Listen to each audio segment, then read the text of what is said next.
Yeah, the first one's easy. Why is it easy? Dean, why is the first one easy? Second one could be potentially a little bit harder, but first one shouldn't be a big deal. Oops. How come? Okay, what do you mean by that? Okay, what's... Thank you.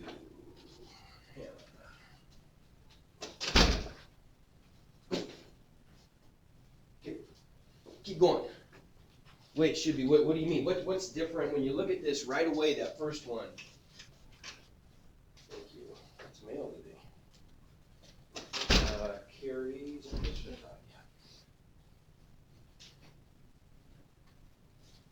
Now, it may not factor. I mean, it turns out it does, but it might not. But if it does, it's going to be easy. Why? Okay, what do you think? Yeah, Samuel. There's no A coefficient. Okay, well, there is. Oh, what is it? 1. It's 1. Yeah, A is 1, right? When A is 1, that means if this factors, it's going to be a simple one. Okay? What's it going to look like? If it does factor, Mallory, what's our template going to look like? What do we write down? Remember, we always do what? Okay, parentheses, good. I'm going to set up 2 factor templates, and then I can do a little bit more. Yeah, we know first terms are going to be x's. Very good. Angelica, what else could we do maybe with the signs here? Now, let me give you a little bit more on that. Okay, we know that, well, they have to, the 2 numbers that we're going to come up with here, right? And really, that's all we have to do on the easy ones is just come up with the 2 magic numbers and we're done, right? What do they have to multiply to? Which of these 2 numbers do they have to multiply to? Negative 45, good. And they have to add to, they have to multiply to negative 45, the 2 magic numbers. We know that's their product. And they have to add to what?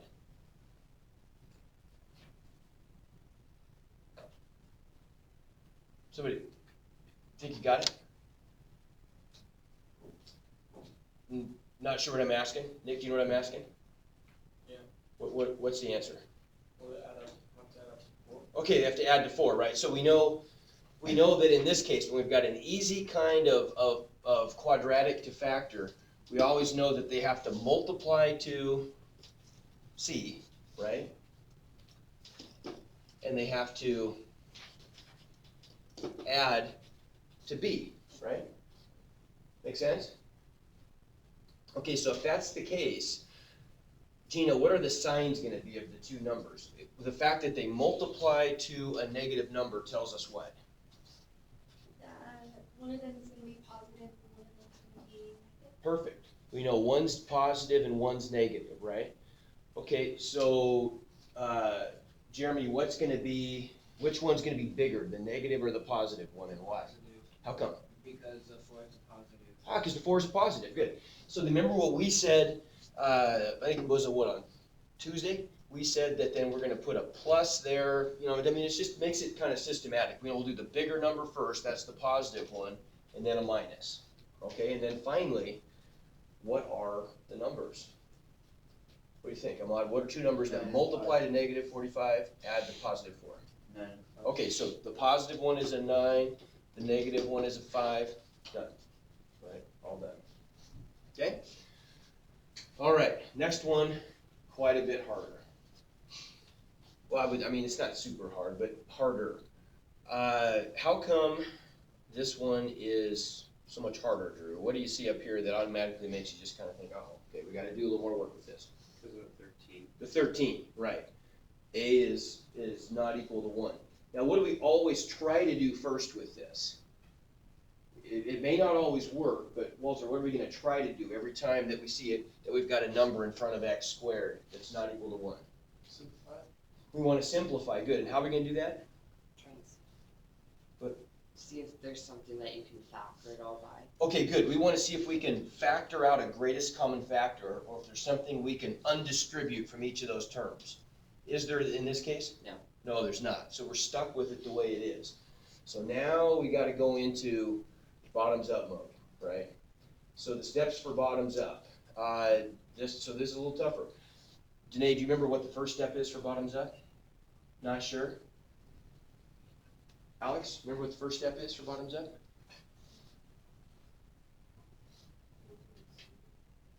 Say it again. Okay, so A, B, and C, good. A is 13, B is 40, -40, C is 3. 3, good. And what do we do with those? Oh, okay, good. So A times C. We got to do A times C. What's that equal to? 39. 39, right? So A times C is 39. What's B? -40. And remember, the difference with bottoms up is now we've got to find numbers that multiply to AC and add to B, right? Same kind of game we were playing before, though. Can we think of what do we know about the signs of those numbers? If they're going to multiply to -40 and add to positive 39. What do you think, Hannah? They're both negative. They're both negative. Very good. Because you know they have to multiply to a positive, right? And they have to add to a negative. Do we know what the numbers are? 39 and 1. Go ahead, Hannah, you finish up. 39 and 1. Okay, -39, -1. We know they're both negative. Very good. So -39, -1. We got it. Good. Next step. John. No, remember next step? Let's see. Who have I not picked on somebody here? Who haven't I picked on? I picked on you, Vanessa. What's the next step? Do you remember? Good. Okay, we're going to set up kind of our beginning factors or our initial factors. We're going to tweak these, but we're going to set them up. So you just mean this, right? I'm going to combine them with x's, right? So x minus 39, x minus 1. Okay, what's next? What's next? Let's see here. Gracie, you remember what's next? Is Gracie here today? Oh, she's absent today, isn't she? Yeah. Who haven't I picked on? God. Maddie's gone.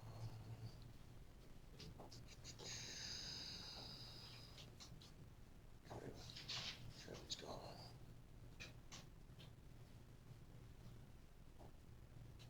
I can't remember who all I picked on.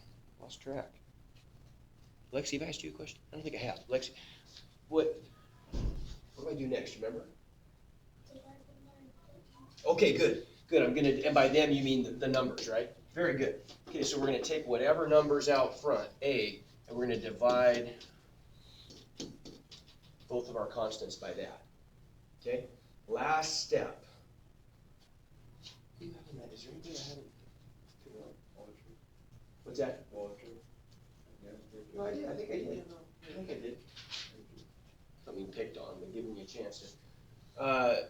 Dean, finish it up for us here. What's bottoms up?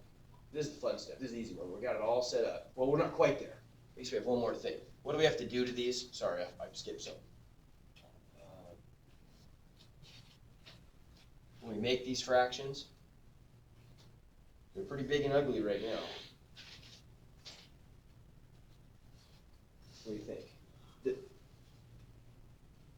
Can those be simplified? Maybe reduced?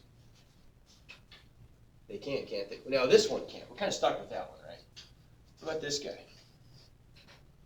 How many times does 13 go into 39? 3. Yeah, so I could simplify that to what? 3 over 1. Okay. Or just 3. So this one just becomes x minus 3. He's done, right? I don't even have to do bottoms up on that one because there's nothing on the bottom, just a 1. And then this one stays the same. Last step. Mallory, what do you think? Bottoms up. Remember that one? Okay, the bottoms up. Remember, all I have to do in bottoms up is take whatever's on the bottom of the fraction and move it up where? Yeah, I move it up to the coefficient of x. Okay? So my final answer then looks like what? X minus 3 times 13x. minus 1. That's really good. Seems like for the most part, people have had that down. We can take a little practice, which we'll get to that. I think we'll get to that today. But that's, if you can do those, if you can do that problem right there, you can do any of them. I mean, that's as hard as any of them you'll see, really. So that's bottoms up. Last thing I want to go through today, and I didn't even mean to put that assignment up, actually. If you saw the multiplying polynomials assignment, I think some people actually did it. I didn't even mean to turn that one on yet. We haven't talked about it. It's very simple, though. Multiplying polynomials, all it is, multiplying polynomials is very, very simple, but it's easy to make a mistake because there's so many steps. Let's take a look at one. What if we have something like 2x cubed plus 3x squared plus 4 times, let's say, 3x cubed minus 4x squared minus 5x minus 7. Okay. That's a big one. Lots of stuff to do there. How do we multiply polynomials? What do we do? Yes, sir. Don't you multiply all like terms? You do more than that. When you're adding up or subtracting polynomials, you only add or subtract like terms. When you're multiplying polynomials, all it is a process of distribution. Okay, you're just going to distribute all the terms from one polynomial through the other polynomial. I'm going to show you a trick, though, a way to set this up, which makes it easier to avoid mistakes. Because there's a lot of stuff to do in this. Couple rules, and you might throw these in your notes, just some ideas here, some things that I think make this easier.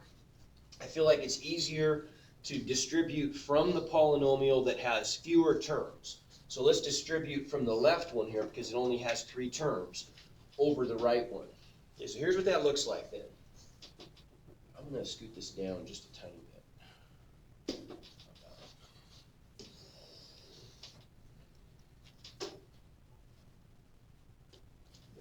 Okay. So for example, let's distribute this first term, this 2x cubed, all the way through to each of these terms in order. Okay? What do we get when we multiply 2x cubed times 3x cubed? Now let's really think about this carefully. We have to kind of remind ourselves how we deal with these exponents. So what do we get? Okay, now we're going to multiply the numbers, right? 2 times 3 is 6. X cubed times x cubed. How do we do that? When we multiply like bases, what do we do to the exponents? Do we add them? Add them, sure, we add them, right. So we end up with x to the 3 plus 3 is x to the 6th. Now here's something else. We've got to kind of think ahead here. What we're going to do, I'll tell you what our plan is. As we distribute each of these 3 terms through, we're going to, when we multiply them out, we're going to line them up in columns based on the power of x, okay? So what happens if we skip some powers of x? What I think you should do, I think you should always leave room for a column for every power of x. So we have to have an x to the 6th column, an x to the 5th column, etc., all the way down to our constant. It may turn out that sometimes you just have an empty column at the end, a big deal.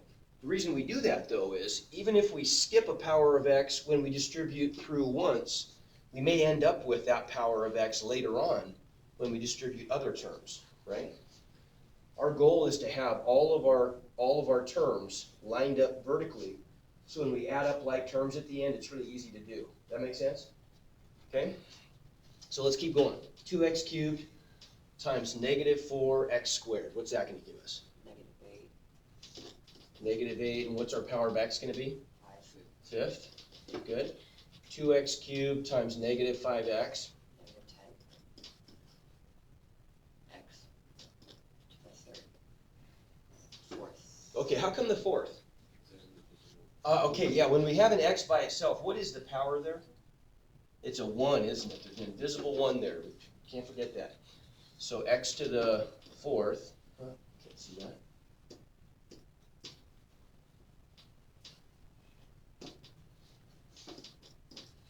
And then finally, 2x cubed times negative 7. Negative 14. To the third. Good. Okay, so we got those. All right, let's distribute the 3x squared.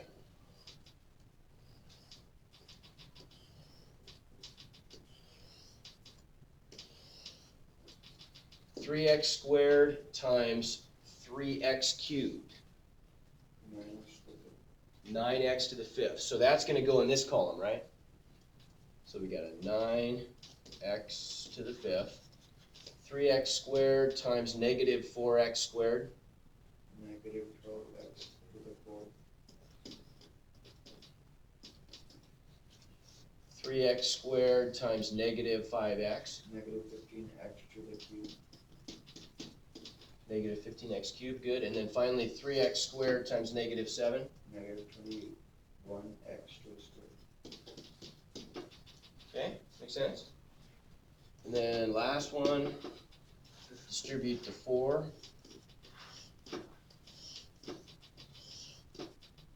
4 times 3x cubed. 12x to the cube. Okay, so plus 12x cubed. 4 times negative 4x squared. Negative 16x to the square. 4 times negative 5x. Negative 20x. And 4 times negative 7. Negative 28. Okay, so then all we have to do, isn't that slick? Now all we have to do is just add up vertically, and we got it. You can do this, you don't have to do it this way. A lot of times people will just kind of keep going and just add the terms up, but the problem with that is then you get this big long string of terms sometimes, and it's easy to kind of overlook one when you're combining like terms. I really think this way helps. So if we add these up, there's only 1x to the 6th term, 6x to the 6th. What do we get here when we combine our x to the 5th? Plus x to the X to the fifth. Okay, so we get a plus 1, don't we? Right? Positive 9 minus 8. So we would just write plus, we don't write a 1 coefficient though, right? Just x to the 5th. What about here? negative 22x to the 4th. Add those up. Negative 17x to the cube. Okay, negative 29 plus 12, so negative, works out to be negative 17x cubed. Negative 37x to the square. Negative 28x. Negative 28. Got it? Not so bad. Would you agree that multiplying factors out is a lot easier than factoring? Can you imagine how difficult it would be to start with this really huge, ugly expression and somehow have to break that apart into these two guys? That'd be really tough, right? It's a lot easier to expand. And in this process, next year we'll work with this an awful lot.